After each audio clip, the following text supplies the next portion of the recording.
नमस्कार। आज बात करते हैं भारत की नदियों के बारे में। देखिए, ये सिर्फ पानी की धाराएं नहीं हैं। ये हमारी सभ्यता, हमारे इतिहास और हमारे भूगोल की बिल्कुल जीवन रेखाएं हैं। तो चलिए, इस पूरे सिस्टम को एक बहुत ही आसान और दिलचस्प तरीके से समझते हैं। भारत में नदियों को सिर्फ पानी का एक सोर्स नहीं माना जाता। ये हमेशा से सदियों से हमारी सभ्यता का केंद्र रही हैं। जरा सोचिए, हड़प्पा जैसी इतनी महान, इतनी पुरानी सभ्यता इन्हीं नदियों के किनारे तो फली फूली थी। और आज भी देखिए, हमारे बड़े बड़े शहर और गांव इन्हीं के आसपास बसे हुए हैं। तो इन्हें जीवन रेखा आखिर कहते क्यों हैं? इसका जवाब ना बिल्कुल सीधा सा है। इनके बिना शायद हमारा जीवन ही रुक जाएगा। यही नदियां हैं जो हमें पीने का पानी देती हैं और सबसे जरूरी, हमारे खेतों को सींचती हैं, जिससे हमारी इतनी बड़ी कृषि अर्थव्यवस्था चलती है। अब भारत का जो नदी तंत्र है, जो रिवर सिस्टम है, वो बहुत बड़ा है, बहुत कॉम्प्लेक्स है। तो सवाल ये है कि इसे आसानी से समझा कैसे जाए? सबसे अच्छा तरीका है इसे दो मुख्य हिस्सों में बांटकर देखना। और वो दो हिस्से हैं। पहली हिमालय से निकलने वाली नदियां और दूसरी प्रायद्वीपीय पठार की नदियां। ये क्लासिफिकेशन इस बात पर है कि वो निकलती कहाँ से हैं, और बस इसी के आधार पर हम आज आगे बढ़ेंगे।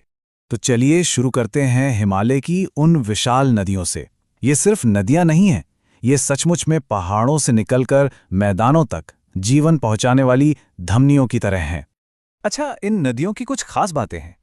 ये निकलती हैं ग्लेशियरों से, मतलब बर्फ के पहाड़ों से। तो इसका नतीजा ये होता है कि इनमें साल भर पानी रहता है। ये बारहमासी हैं और अपने लंबे सफर में ये लंबी चौड़ी घाटियां बनाती हैं और समुद्र में मिलने से ठीक पहले बहुत बड़े बड़े डेल्टा बनाती हैं। और जब भी हिमालय की नदियों की बात होती है ना, तो सबसे पहला नाम जहन में आता है गंगा का।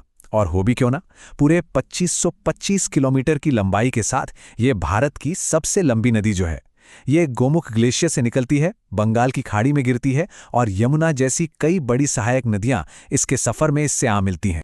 गंगा के अलावा दो और बड़े हिमालयी सिस्टम्स हैं, ब्रह्मपुत्र और सिंधु। और इंटरेस्टिंग बात यह है कि दोनों ही मानसरोवर झील के पास से निकलती हैं। ब्रह्मपुत्र को तिब्बत में सैंगपो के नाम से जाना जाता है, और सिंधु नदी तो वही नदी है जिसके किनारे दुनिया की सबसे पुरानी सभ्यताओं में से एक हड़प्पा सभ्यता ने जन्म लिया था। तो ये तो हुई हिमालय की बात। अब जरा नक्शे पर थोड़ा नीचे चलते हैं दक्षिण की तरफ और देखते हैं प्रायद्वीपीय नदियों को। इनकी कहानी हिमालय की नदियों से काफी अलग है। तो सबसे बड़ा फर्क क्या है इनमें और हिमालयी नदियों में? सबसे बड़ा फर्क है पानी का सोर्स।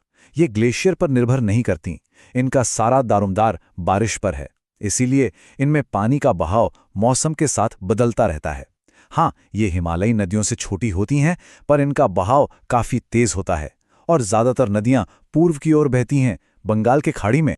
इनमें भी तीन नदियां हैं जो सबसे खास मानी जाती हैं, गोदावरी, कृष्णा और कावेरी।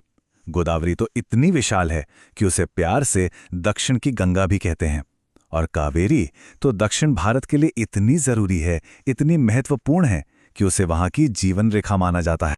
अच्छा, अभी हमने कहा कि ज्यादातर प्रायद्वीपीय नदियां पूर्व की तरफ बहती हैं, है ना? लेकिन क्या ये बात 100% सच है? क्या इसका कोई अपवाद, कोई एक्सेप्शन नहीं है? ये एक बहुत ही इंटरेस्टिंग सवाल है और इसका जवाब जानना बहुत जरूरी है।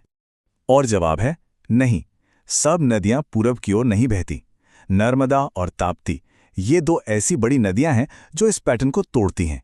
ये पूरब नहीं बल्कि पश्चिम की ओर बहती हैं और अरब सागर में जाकर मिलती हैं।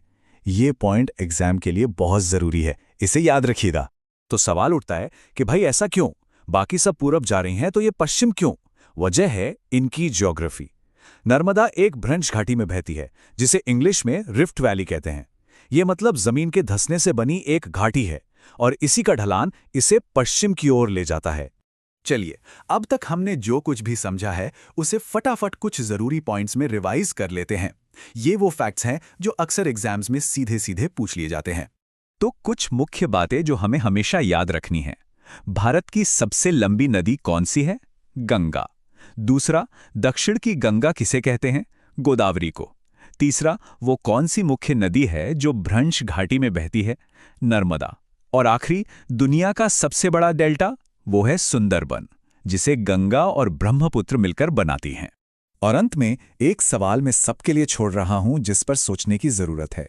आज जब हम सब क्लाइमेट चेंज की बात कर रहे हैं, तो इन दोनों में से कौन सा रिवर सिस्टम ज्यादा खतरे में है, ज्यादा संवेदनशील है? हिमालय वाला जो ग्लेशियर पर निर्भर है, या फिर प्रायद्वीप वाला जो पूरी तरह बारिश पर निर्भर है? सोचिएगा जरूर, क्योंकि भूगोल का यह सवाल हमारे भविष्य से बहुत गहराई से जुड़ा हुआ है।